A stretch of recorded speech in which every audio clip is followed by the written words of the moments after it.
लोग फिर से आ गए हैं welcome to lifestyle by Sonam Anjali. और ये सोनम और मैं अंजलि, और हम लोग आ गए आज फिर से एक नया टॉपिक लेके डिस्कशन का, जो कि हर पेरेंट्स का कंसर्न है। हमारा टॉपिक है कि प्राइवेट स्कूलों में इतनी फीस क्यों है। ये देखो भी डिस्टर्ब कर रही है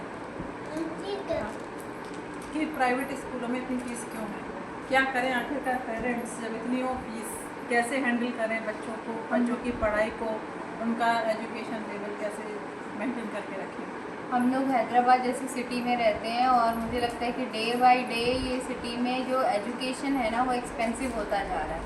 एक बिजनेस तो है ही है, लेकिन एक्सपेंस इतना ज़्यादा होता जा रहा है क्योंकि नर्सरी और प्ले ग्रुप के लिए 55,000 60,000 रुपीज़ चार्ज हो रहे हैं एवरेज स्कूल। आप सोचिए कि नर्सरी, यूकेजी, एलकेजी के बच्चे जिनको क्या ही सिखाया जाता होगा स्कूल में, उनकी on an average fees 1 lakh तक पहुंच रही है। अगर आप बहुत अच्छे बड़े स्कूल में डाल रहे हो तो 1 लाख चार्ज ले रहे हैं। अगर आप एक एवरेज स्कूल में भी डाल रहे हो तो एलकेजी, यूकेजी की भी 75,000 प्लस जा रही है। अभी जैसे कि हम अभी एनबी और राजवी के स्कूल की फीस 60-70,000 है और पर ईयर जो फीस है वो 10% इंक्रीज़ होती है।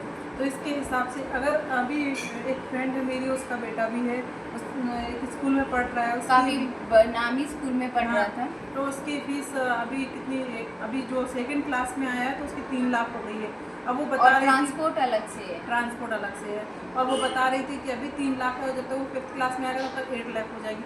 सोचो जितने में मतलब जॉब पा लेते थे लोग बाग, उतने में सिर्फ एजुकेशन। मुझे लग रहा है कि 12th आते थे शायद एक बच्चे पे 1 करोड़ रुपए खर्च होने लग जाए, तो इतना कौन अफोर्ड कर पाएगा। कैसे करें? फर्स्ट क्लास की फीस 1.5 लाख और ट्रांसपोर्ट अलग, ऊपर से बुक, यूनिफॉर्म, उन सब का अलग से खर्चा, और सेकंड क्लास में 3 लाख हो गई सीधी। और फिर प्रोजेक्ट मिलते हैं, अभी तो बच्चों के प्रोजेक्ट मतलब उसमें एक्स्ट्रा एक्सपेंस तो 50-60 हज़ार का और मान के चलो। तो ऐसे में पेरेंट्स क्या करें, मतलब क्योंकि वो जो नॉर्मल जॉब वाले हैं वो तो ऐसा नहीं कर सकते, या बिजनेसमैन कोई भी अपने बच्चे को 1 साल पढ़ाने के लिए 1 करोड़ रुपए कैसे दे, मतलब 3 से 4 लाख रुपए, अगर वो भी सेकंड क्लास में लग रहे हैं। भाई सेकंड क्लास में क्या स्कूल वाले सब पढ़ा देंगे, क्या पढ़ा देंगे?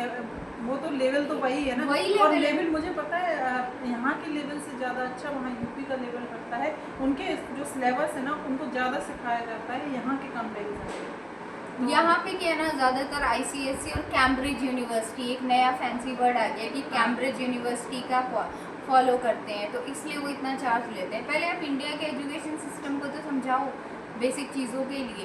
इतनी फीस चार्ज करना ये जेन्युइन है क्या? कि मतलब अगर एक बच्चे का 1 साल में 3 लाख रुपए से फीस है, और ट्रांसपोर्ट अलग से, यूनिफॉर्म अलग से, प्रोजेक्ट अलग से, पिकनिक अलग से, और उसकी फूडिंग लॉजिंग अलग से है, ठीक है। ऐसा तो है नहीं कि आप एक बच्चे को 3 लाख दे दिया और बाकी कोई खर्चा नहीं, और भी बहुत सारे मिसलेनियस एक्सपेंस होते हैं। उनकी स्टेशनरी पे खर्च होता है, कभी उनको कलर खरीदना है, कभी कुछ खरीदना है, मतलब तो क्या, और दूसरे बच्चे पे फिर क्या है, एक बच्चे पे अगर एक बच्चे पे मतलब 5 लाख रुपए मान के चलेंगे साल का अगर, तो मतलब दूसरे ऐसे बच्चे में क्या करें, क्या बच्चे को बताओ। तो मतलब वही सोचने की बात है कि ऐसे में क्या किया जाए।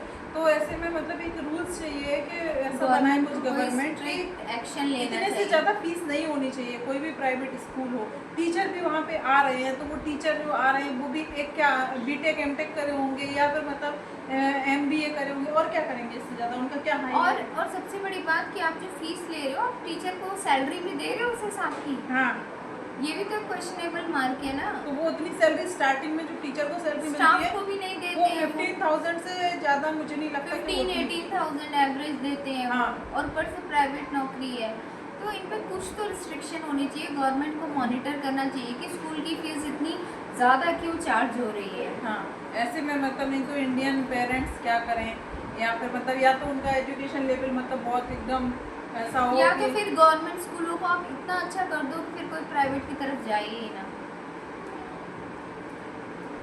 और गवर्नमेंट स्कूल में भी जैसे केवी हो गए, नवोदय हो गए, इनकी भी रिस्ट्रिक्शन है ना, इनमें सारे बच्चों को नहीं मिल सकता, नहीं मिलता एडमिशन। तो मजबूरी में पेरेंट्स को प्राइवेट स्कूल में जाना ही पड़ता है, और वहाँ की फीस तो अनलिमिटेड है, बियॉन्ड कंट्रोल जा रही है।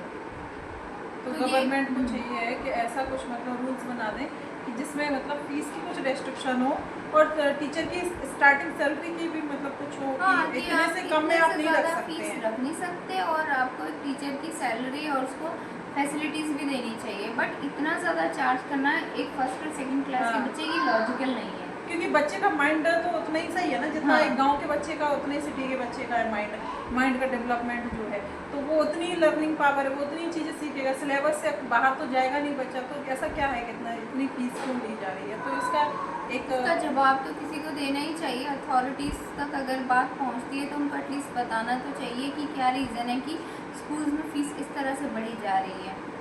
अगर आप लोगों के इस पर क्या पॉइंट ऑफ व्यू है तो आप लोग हाँ, बताइए। comment काफ़ी करके सीरियस ज़रूर। टॉपिक है, सिर्फ हैदराबाद नहीं, कई ऐसी सिटीज़ हैं जिनमें फीस चार्ज बहुत ज़्यादा है। तो आप लोग डिसाइड कीजिए कि क्या करना चाहिए इसके लिए, आप लोग के क्या पॉइंट ऑफ व्यू है, तो आप लोग बताइए।